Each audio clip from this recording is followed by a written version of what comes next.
Hello Indian food lovers, ఇవాల్టి special వాక్కాయల పచ్చడి. దీన్ని కరోండా ఫ్రూట్ పచ్చడి అని కూడా అంటారు. మీరు ఎన్నో రకాల పచ్చళ్ళు తిని ఉంటారు. ఓసారి వాక్కాయల పచ్చడి ట్రై చేసి చూడండి. ఎంత అద్భుతంగా, ఎంత రుచికరంగా ఉంటుందో ఈ పచ్చడి టేస్ట్ పై ఏ పచ్చడి కూడా జూజూబియే. Let start. ముందుగా 500 గ్రాముల వాక్కాయలను తీసుకోండి. వాక్కాయలను శుభ్రంగా కడిగి తేమ లేకుండా ఓ టవల్ లేదా టిష్యూ పేపర్తో తుడుచుకోండి. అన్నిటినీ ఓ టవల్ పై తీసుకొని ఫ్యాన్ గాలికి ఆరనివ్వండి. గుర్తించుకోవాల్సిన విషయం ఏమిటంటే తడి ఉంటే పచ్చడి త్వరగా పాడవుతుందని గుర్తించుకోండి. ఇప్పుడు వాక్కాయలను 4 పాయలుగా చీల్చుకొని అందులోని గింజలన్నీ తీసేయండి. ఇలా అన్నీ చీల్చి గింజలను తీసేసి పక్కకు పెట్టుకోండి. ఇప్పుడు 250 ml ఆయిల్ హీట్ చేసుకొని చల్లారనివ్వండి. మరో ప్యాన్లో 200 ml ఆయిల్ హీట్ చేసుకోండి. హీట్ అయిన ఆయిల్లో 6 నుండి 7 వెల్లుల్లి రెబ్బలు పొట్టు తీయకుండా వేసుకోండి.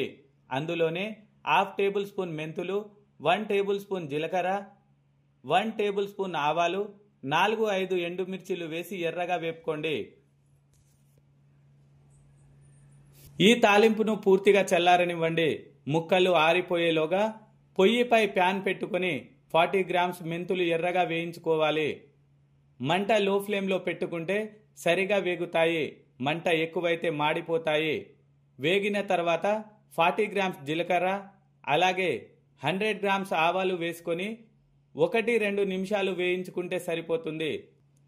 మంచి రంగు వచ్చే వరకు వేయించిన ఈ పదార్థాలను పక్కన పెట్టి చల్లార్చండి. ఇప్పుడు వేయించి చల్లార్చుకున్న మెంతులు, జీలకర్ర, ఆవాలు, 150 గ్రామ్స్ ఉప్పును వేసి మెత్తగా మిక్సీ పట్టుకోవాలి. ఎక్కడా పలుకులు లేకుండా మెత్తగా గ్రైండ్ చేసుకొని పక్కన పెట్టుకోవాలి. ఆ తర్వాత 20 గ్రామ్స్ వెల్లుల్లి రెబ్బలు వేసుకొని కచ్చాపచ్చాగా మిక్సీ పట్టుకోవాలి. ఇప్పుడు ఒక గిన్నెలో ముందుగానే కట్ చేసి ఆరబెట్టుకున్న వాక్కాయలను తీసుకోండి. ఇప్పుడు ఇందులోనికి ముందుగానే హీట్ చేసి చల్లార్చుకున్న ఆయిల్ పోసి ముక్కలకు బాగా పట్టించండి. ఇలా ఆయిల్ పట్టించడం వల్ల పచ్చడి అనేది త్వరగా పాడవకుండా ఉంటుంది. ఇలా హీట్ చేసి చల్లార్చుకున్న ఆయిల్ తీసుకున్నాం కాబట్టి పచ్చడి రుచి చాలా అంటే చాలా బాగుంటుంది.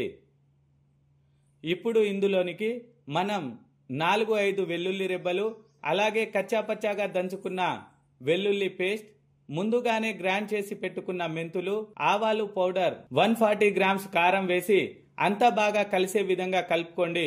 ముఖ్యంగా గుర్తుంచుకోవాల్సిన విషయం ఏమిటంటే తడి లేకుండా చూసుకోవాలి. లేకపోతే పచ్చళ్ళు అనేవి త్వరగా పాడవుతాయి. చూడండి, పూర్తిగా ఇలా కలుపుకున్న తర్వాత మనం తాలింపు పెట్టి చల్లార్చుకున్న తాలింపును వేసి కలుపుకోండి. అంతేనండి, మనకు కావలసిన వాక్కాయల పచ్చడి రెడీ అయిపోయినట్లే. ఇప్పుడు శుభ్రంగా కడిగి ఎండలో ఆరబెట్టుకున్న జాడీలోనికి ట్రాన్స్ఫర్ చేసుకోండి. 2 రోజుల తర్వాత మూత తీసి ఓసారి అంతా కలుపుకోండి. ఇప్పుడు టేస్ట్ చేసి చూడండి. వాక్కాయల పచ్చడికి ఫిదా అయిపోతారు అంతే. ఓసారి ట్రై చేశాక ఎలా కుదిరిందో కామెంట్ చేయడం మర్చిపోకండి.